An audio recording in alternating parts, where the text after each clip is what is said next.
Prabowo Subianto adalah nama yang telah mengguncang panggung politik Indonesia selama lebih dari 3 dekade. Sosoknya penuh teka-teki, antara kekaguman dan kontroversi yang tak pernah benar-benar reda.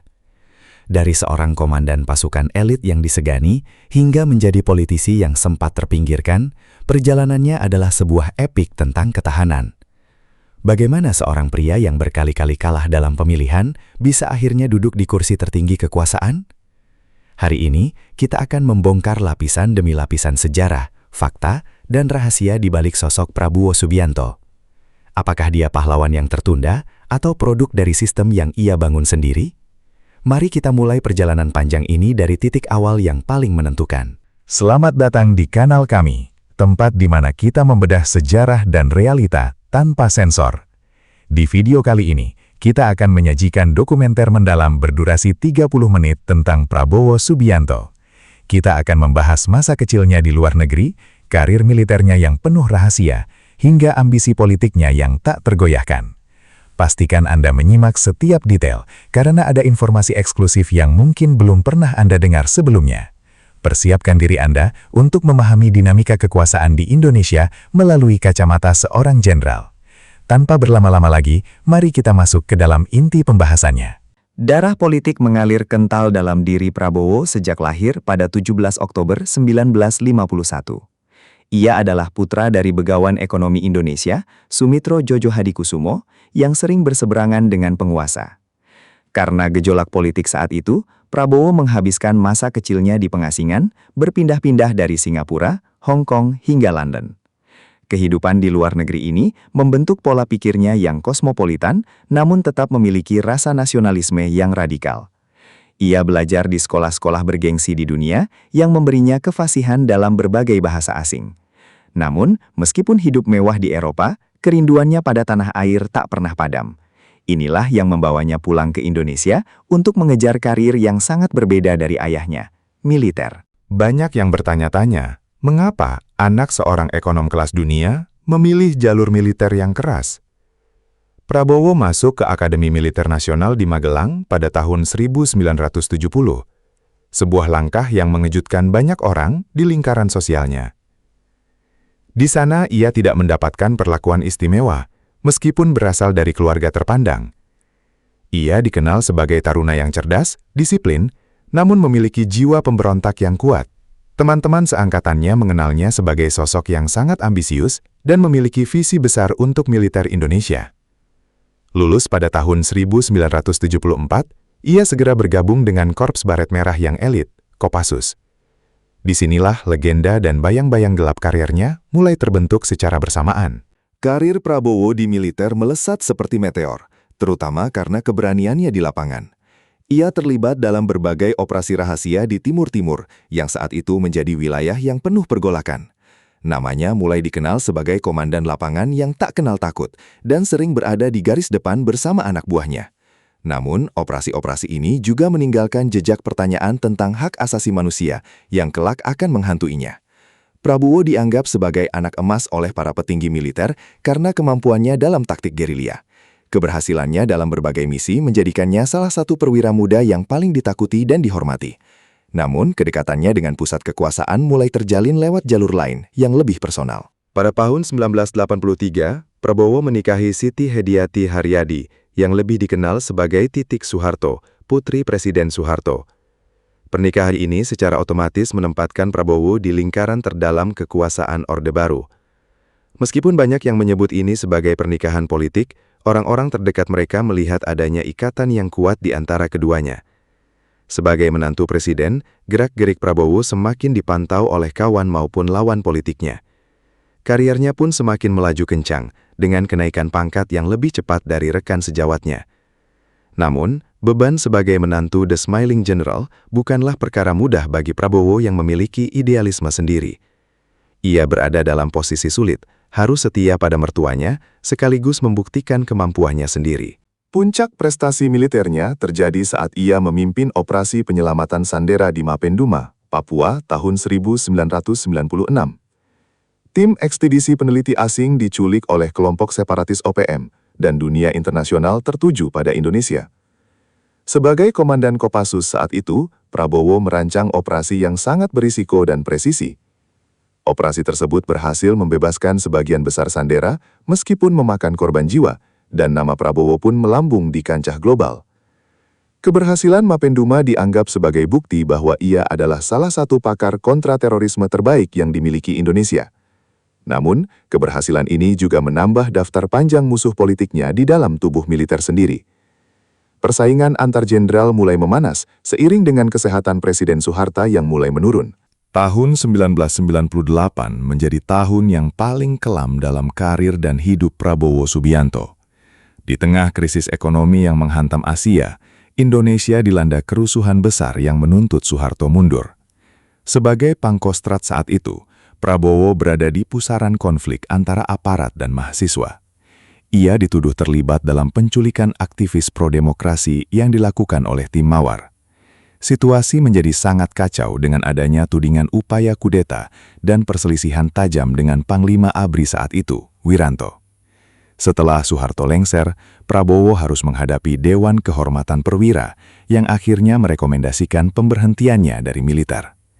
Ini adalah titik terendah di mana ia kehilangan jabatan, mertuanya kehilangan kuasa, dan ia sendiri dituding sebagai dalang kerusuhan. Setelah diberhentikan dari militer, Prabowo memilih untuk mengasingkan diri ke Yordania. Di sana, ia diterima dengan hangat oleh sahabat lamanya, Raja Abdullah II, dan mulai membangun kehidupan baru sebagai pengusaha. Pengasingan ini memberinya waktu untuk merenung dan menata ulang strateginya dalam hidup.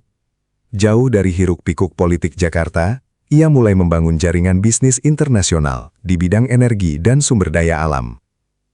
Banyak yang mengira karir publiknya sudah berakhir dan ia akan selamanya menjadi orang buangan. Namun, di balik ketenangannya di Aman, Prabowo sebenarnya sedang mengumpulkan kekuatan. Ia tidak pernah benar-benar menyerah pada ambisinya untuk kembali ke tanah air dan membersihkan namanya.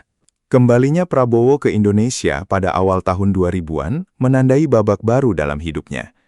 Ia mulai terjun ke dunia bisnis dengan serius, mengambil alih perusahaan kertas Kiani Kertas dan memperluas gurita bisnisnya di bawah bendera Nusantara Group. Kekayaan yang ia bangun menjadi modal penting untuk ambisi berikutnya, politik praktis. Prabowo sadar bahwa untuk mengubah persepsi publik, ia membutuhkan kendaraan politik yang solid dan mandiri. Ia sempat mencoba peruntungan di konvensi Partai Golkar tahun 2004, namun gagal mendapatkan dukungan yang cukup. Kegagalan ini justru memicunya untuk membuat sesuatu yang jauh lebih besar dan sepenuhnya berada di bawah kendalinya, sebuah partai yang mencerminkan ideologi nasionalismenya. Pada tahun 2008, Partai Gerakan Indonesia Raya atau Gerindra resmi didirikan.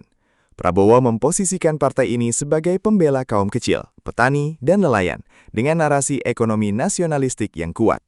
Ia mulai berkeliling Indonesia, membangun struktur partai hingga ke desa-desa terpencil dengan disiplin militer yang ketat. Gerindra bukan sekedar partai, melainkan manifestasi dari visi Prabowo tentang kedaulatan pangan dan energi. Retorikanya yang berapi-api mengingatkan banyak orang pada gaya orasi Bung Karno yang mulai menarik perhatian massa yang rindu akan kepemimpinan kuat. Tak butuh waktu lama bagi Gerindra untuk menjadi kekuatan baru yang diperhitungkan di kancah politik nasional. Ambisi kepresidenan pun mulai terlihat nyata di depan mata. Langkah besar pertama Prabowo dalam pemilihan langsung adalah saat ia maju sebagai calon wakil presiden mendampingi Megawati Soekarnoputri pada 2009. Koalisi antara PDIP dan Gerindra ini mengejutkan banyak pihak karena sejarah panjang keluarga mereka. Meskipun pasangan ini kalah dari petahana Susilo Bambang Yudhoyono, perolehan suara mereka cukup signifikan untuk memperkuat posisi Prabowo. Kampanye tersebut menjadi ajang bagi Prabowo untuk memperkenalkan diri kembali kepada publik sebagai tokoh sipil yang demokratis. Ia mulai meninggalkan citra militeristik yang kaku dan lebih banyak berinteraksi dengan masyarakat bawah.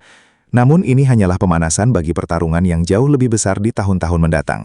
Ambisinya tidak berhenti pada kursi nomor 2. Pemilihan Presiden 2014 menjadi momen head-to-head pertama bagi Prabowo melawan seorang tokoh baru yang sedang naik daun, Joko Widodo. Pertarungan ini menjadi sangat polaris, membelah masyarakat Indonesia menjadi dua kubu yang sangat militan. Prabowo dengan gaya tegas dan berwibawa melawan Jokowi yang dicitrakan sederhana dan merakyat. Meskipun kampanye Prabowo sangat masif dan didukung oleh koalisi besar, ia harus menerima kekalahan tipis. Ketegangan sempat memuncak saat Prabowo menggugat hasil pemilu ke Mahkamah Konstitusi, mengklaim adanya kecurangan terstruktur. Namun pada akhirnya, ia menunjukkan sikap kenegarawanan dengan menghadiri pelantikan Jokowi, sebuah langkah yang mendinginkan suasana nasional yang sempat panas. 5 tahun kemudian, pada 2019, Prabowo kembali menantang Jokowi dalam sebuah rematch yang bahkan lebih sengit dari sebelumnya. Isu agama dan identitas menjadi sangat kental dalam kampanye ini, menciptakan pembelahan sosial yang dalam di masyarakat. Prabowo kali ini berpasangan dengan pengusaha muda Sandiaga Uno, mencoba menarik suara milenial dan pelaku usaha. Kampanyenya dipenuhi dengan narasi tentang kebocoran kekayaan negara dan perlunya kemandirian nasional. Namun, sejarah terulang kembali. Prabowo kembali kalah dalam perolehan suara nasional. Pasca pemilu, terjadi kerusuhan di Jakarta yang melibatkan pendukungnya, menambah catatan dramatis dalam perjalanan politiknya. Dunia mengira hubungan Prabowo dan Jokowi telah berakhir dalam permusuhan abadi. Namun, politik adalah seni kemungkinan yang tak terbatas. Dalam sebuah langkah yang mengguncang jagat politik, Prabowo memutuskan untuk bergabung dalam kabinet Jokowi sebagai Menteri Pertahanan. Keputusan ini memicu pro dan kontra hebat di kalangan pendukungnya sendiri. Banyak yang merasa dikhianati, namun tak sedikit yang memuji langkah tersebut sebagai rekonsiliasi nasional. Prabowo beralasan bahwa kepentingan bangsa lebih besar daripada ego pribadi dan persaingan politik. Sebagai Menteri Pertahanan, ia bekerja dengan tenang namun efektif, memperkuat alutsista TNI dan memperjuangkan anggaran pertahanan. Ia berkeliling dunia untuk menjalin kerjasama strategis, menunjukkan sisi diplomatik yang matang. Periode ini menjadi fase transformasi citra Prabowo dari oposisi keras menjadi bagian dari solusi pemerintah. Sebagai Menteri Pertahanan, Prabowo berfokus pada modernisasi kekuatan militer Indonesia yang sudah mulai tertinggal. Ia menginisiasi pembelian jet tempur Rafale dari Prancis dan kapal selam dari berbagai negara untuk menjaga kedaulatan laut kita. Visinya adalah minimum essential force harus segera tercapai agar Indonesia disegani di kawasan Indo-Pasifik. Ia juga vokal tentang pentingnya ketahanan pangan melalui program Food Estate yang ia yakini sebagai pilar pertahanan negara yang sesungguhnya. Meskipun program ini mendapat kritik dari aktivis lingkungan, Prabowo tetap teguh pada pendiriannya bahwa ancaman masa depan bukan hanya perang fisik, tapi juga kelaparan. Kinerjanya di kementerian ini secara perlahan mulai menaikkan tingkat kepercayaan publik terhadapnya kembali. Di luar dunia politik yang keras, Prabowo memiliki sisi personal yang sangat unik. Ia adalah seorang pencinta hewan yang fanatik, terutama kuda dan kucing. Kegemarannya menunggang kuda sudah menjadi rahasia umum, bahkan ia memiliki peternakan kuda bertaraf internasional di Hambalang. Kuda-kuda ini bukan sekedar hobi, tapi simbol ketangkasan dan disiplin yang ia anut. Selain itu ada sosok Bobby the Cat, kucing kesayangannya yang sering muncul dalam unggahan media sosialnya dan bahkan ikut dalam rapat-rapat penting. Kehadiran Bobby memberikan sentuhan humanis pada sosok Prabowo yang selama ini dicitrakan garang. Sisi lembut ini ternyata menjadi aset penting dalam strategi komunikasinya di masa depan, menjembatani jarak dengan pemilih muda. Prabowo juga dikenal sebagai seorang intelektual yang haus akan ilmu pengetahuan. Perpustakaan pribadinya di kediamannya berisi ribuan buku dari berbagai genre, mulai dari sejarah militer, biografi tokoh dunia, hingga teori ekonomi. Ia sering menghabiskan waktu malamnya dengan membaca, sebuah kebiasaan yang ia bawa sejak masa mudanya di Eropa. Teman-temannya sering menceritakan bagaimana Prabowo bisa berdiskusi berjam-jam tentang strategi perang kuno atau perkembangan teknologi AI terbaru. Pengetahuan yang luas ini membuatnya memiliki kepercayaan diri yang tinggi saat berhadapan dengan pemimpin dunia lainnya. Bagi Prabowo, seorang pemimpin haruslah seorang pembelajar seumur hidup yang memahami arah gerak peradaban. Menjelang pemilu 2024, terjadilah perubahan besar dalam strategi branding Prabowo Subianto. Tim suksesnya mulai memperkenalkan citra gemoy, sebuah istilah yang merujuk pada sosok yang menggemaskan dan santai. Prabowo yang dulu dikenal dengan pidato berapi-api dan nada tinggi, kini lebih banyak tersenyum, berjoget di panggung, dan menggunakan bahasa yang lebih merangkul. Transformasi ini dirancang khusus untuk menarik perhatian generasi Z dan milenial yang mendominasi daftar pemilih. Banyak pengamat politik yang terkejut dengan keefektifan strategi ini dalam menurunkan fear factor terhadap masa lalu militernya. Prabowo tidak lagi dianggap sebagai sosok yang menakutkan, melainkan sebagai sosok kakek yang penyayang, namun tetap kompeten memimpin negara. Elemen kunci lain dalam kemenangan Prabowo di tahun 2024 adalah pilihannya terhadap Gibran Rakabuming Raka, putra sulung Jokowi, sebagai calon wakil presiden. Keputusan ini sangat kontroversial karena melibatkan perubahan aturan di Mahkamah Konstitusi, namun secara elektoral ini adalah langkah yang sangat cerdas. Pasangan Prabowo-Gibran memposisikan diri sebagai penerus langsung kebijakan Jokowi yang saat itu memiliki tingkat kepuasan publik sangat tinggi. Mereka menjanjikan keberlanjutan pembangunan infrastruktur, hilirisasi industri, dan bantuan sosial. Dukungan tersirat dari Presiden Jokowi memberikan dorongan besar yang membuat elektabilitas mereka melesat jauh melampaui lawan-lawannya. Koalisi ini berhasil menyatukan basis pendukung Prabowo yang setia dan pendukung Jokowi yang puas. Kampanye 2024 berlangsung sangat dinamis, namun Prabowo tetap konsisten dengan pesan persatuannya. Ia sering menekankan bahwa Indonesia adalah bangsa yang kaya, namun kekayaannya seringkali tidak dinikmati oleh rakyatnya sendiri karena kurangnya pengelolaan yang mandiri. Ia berbicara tentang program makan siang gratis bagi anak-anak sekolah sebagai upaya meningkatkan gizi nasional dan mencetak generasi emas. Meskipun program ini didebatkan dari segi anggaran, bagi pendukungnya, ini adalah bukti kepedulian nyata Prabowo terhadap masa depan bangsa. Ia juga menghindari serangan personal terhadap rivalnya, lebih memilih untuk fokus pada visi dan misinya sendiri. Kematangan emosional yang ia tunjukkan selama kampanye menjadi poin plus di mata pemilih bimbang. Hasil hitung cepat atau quick count pada hari pemungutan suara menunjukkan angka yang mengejutkan. Prabowo Gibran menang dalam satu putaran dengan suara di atas 50%. Kemenangan telak ini mengakhiri penantian panjang Prabowo selama 20 tahun untuk memimpin Indonesia. Di hadapan ribuan pendukungnya di Istora Senayan, Prabowo menyampaikan pidato kemenangan yang penuh haru. Ia mengucapkan terima kasih kepada semua pihak, termasuk lawan-lawannya, dan berjanji akan menjadi presiden bagi seluruh rakyat Indonesia, bukan hanya bagi mereka yang memilihnya.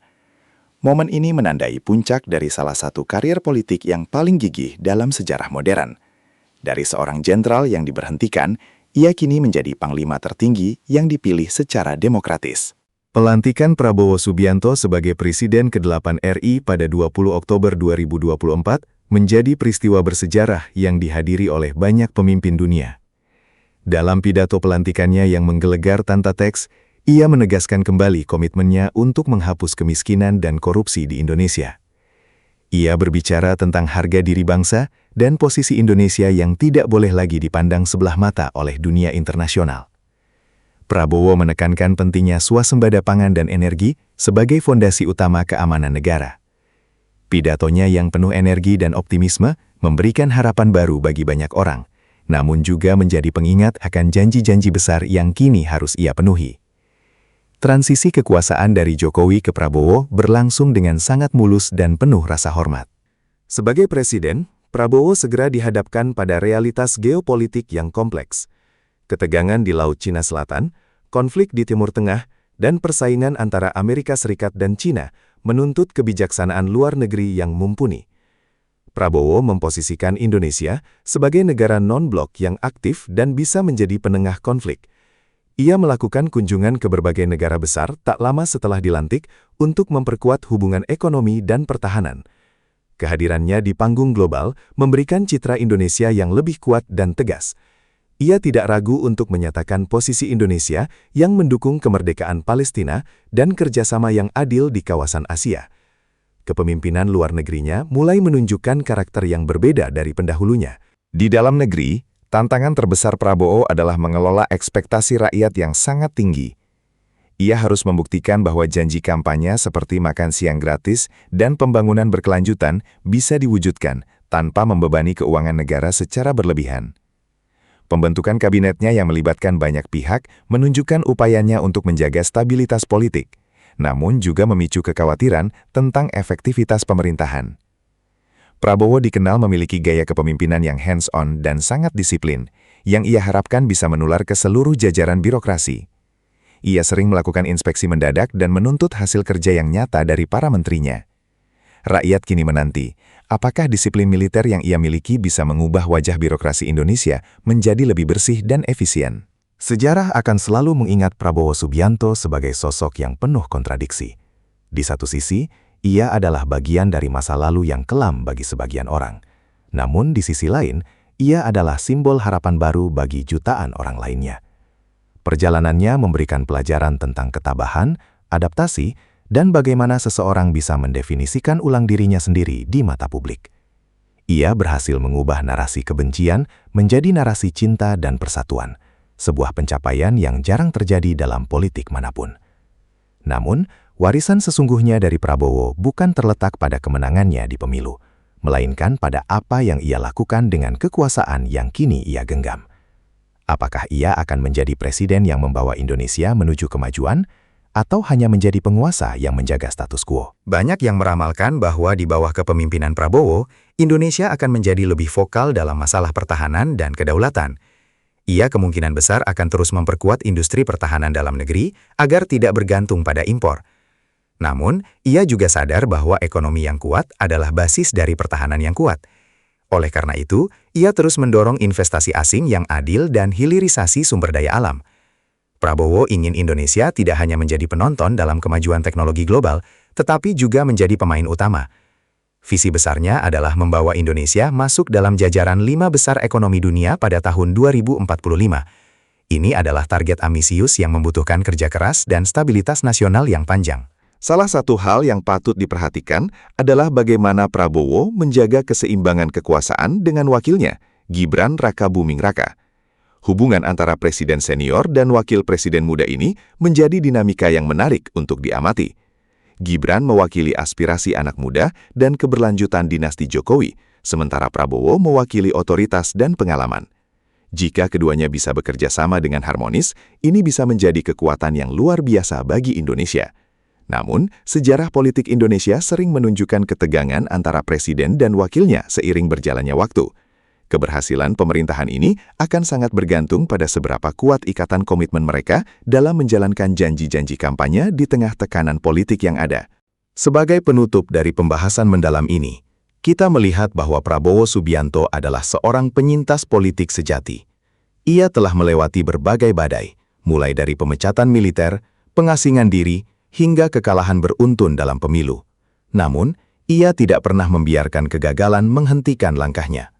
Kisahnya adalah tentang bagaimana ambisi yang dipadukan dengan kesabaran bisa membuahkan hasil yang tak terduga.